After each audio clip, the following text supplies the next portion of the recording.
Good morning or good evening, depending on where you are. Okay, so it's morning here. There's the roosters. Have you done your bug today? If not, get to it. If you have, awesome. Just wanted to show you the next foundational pose, I believe, in yoga. Well, two. One is Tadasana, so it's also known as mountain pose. Many of you who have taken a yoga class or done any type of yoga may already know this one. So you stand, feet are hip width apart, arms are out by your sides, and your palms are active. Our fingers are spread nice and wide. So when we spread our fingers wide, what it does is it activates the muscles surrounding our wrists and protects them. So open up your fist really wide and feel those muscles engage. And then if you close your fingers, you can feel them relax. So in every single posture, we want to have our fingers spread wide so that we're protecting our wrists at all times, and we're training our bodies to protect ourselves. So we're forming really good habits every time we do any motion by always having our fingers spread wide to protect our wrists. So we're standing, feet hip width apart. You can see my hips, and that's where my feet are planted. So we don't want to be super together, because then we can just fall over. We don't want to be super wide, then we have a tendency to fall either direction. So feet are planted directly under our hips, under our shoulders. All those bones are stacked. Our palms are spread nice and wide. Our chin is tucked back and our shoulder blades are back and down. So this is an active, engaged pose. It means mountain.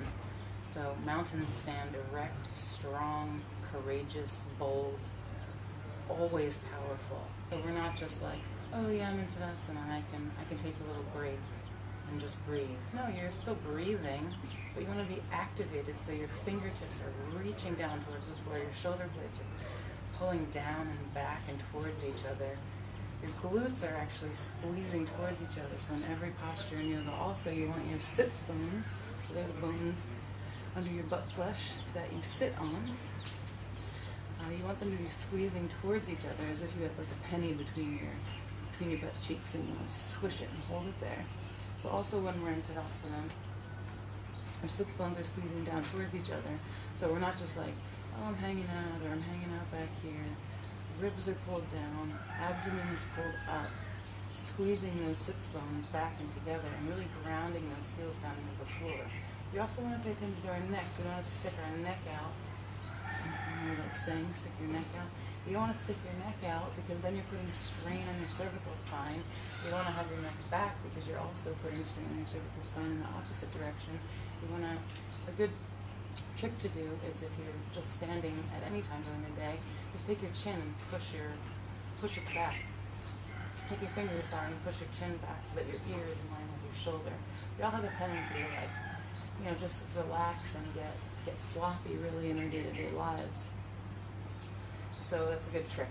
So when you're in Tadasana, you can do that. Who says you can't? Even during a class. Take your finger on your chin and just push it back, align with your ear with your shoulder. Hands are outstretched down. We're not overly arching our spine. We're not overly tucking it, but we are tucked up and active, pulling the rib cage down. And this is that same motion, rib cage down, pelvis and abdomen up, that we learned in bug. That's what bug teaches us, to pull our rib cage down, pull our abdomen up so that we're fully engaged. We're trying to elongate our spine and be in one straight line from the crown of the head down to your ankles. You're standing erect, strong, ready. Everything is engaged, so your calves, your heels are pushing into the ground. Your knees are slightly bent, so you don't want to lock them out. You want to keep them slightly bent, but also engage in your thighs, engage in your sits bones, pull them together, pull your shoulder blades back and down.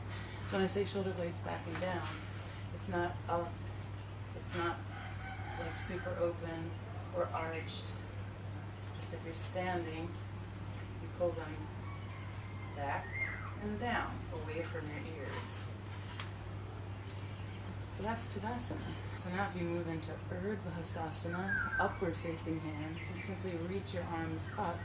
Everything remains the same. So my ribs are down, my abdomen is up and back, my fingertips are reaching for the floor, my fingers are spread wide, protecting my wrists. And when I raise my arms, I don't arch my back, because this can tend to happen if we're not holding strong. So you want to keep everything stable.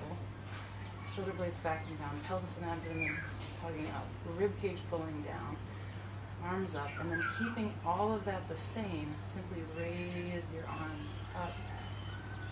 Tuck that chin back by your ear, in line with your shoulders, ears in line with your shoulders, and look slightly up and back. You can always do this with your neck to make sure it's in the right position. Look up and back. So you want to elongate through that cervical spine, your C-spine, or your neck, in other words. So reaching those arms up.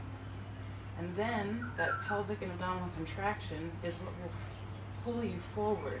So you're going to hinge forward at the hips to come into Uttanasana, or forward fold. So we're in Tadasana, exhale deeply.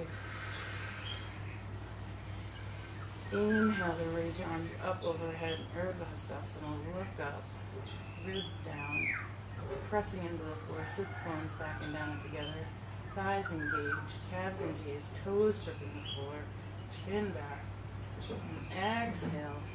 First you crunch. It's like doing a standing crunch, right? So you're trying to pull your upper body forward with your pelvis and abdomen, keeping your spine flat, pulling those ribs in until you can come all the way down to flat back or half lift. And then whenever you need to begin to bend your knees, do so, keeping your spine straight. And let your head go. Keep those knees super, super bent in Uttanasana. Forward fold. So here you're actively pressing into your heels, you're actively pressing those sits bones up and back together, and your spine is in one straight line as much as possible. So you're trying to maintain that length and reaching the crown of your head towards the floor and stretching definitely in these hamstrings. If you have super tight calves or super tight hamstrings, this is already a challenge. You may not be able to straighten these really at all. That's fine. Just hang out here and try to reach from the crown of your head towards the floor, and then come up through a flat spine, pulling your abdomen back to Urdhva Hastasana. Fingertips spread nice and wide. Exhale, bring hands to heart center actively. Bring these down like you mean it. To Samastitihi, or prayer hands, and then open up wide to Tadasana. So that's Tadasana. Uttanasana, forward fold. Tadasana is mountain pose. And Urdhva Hastasana is upward facing hands. So it's just Tadasana with your hands up in the sky. I hope those 3 foundational poses helped you today, and let me know if you liked it. Have a great day. Hope you try those.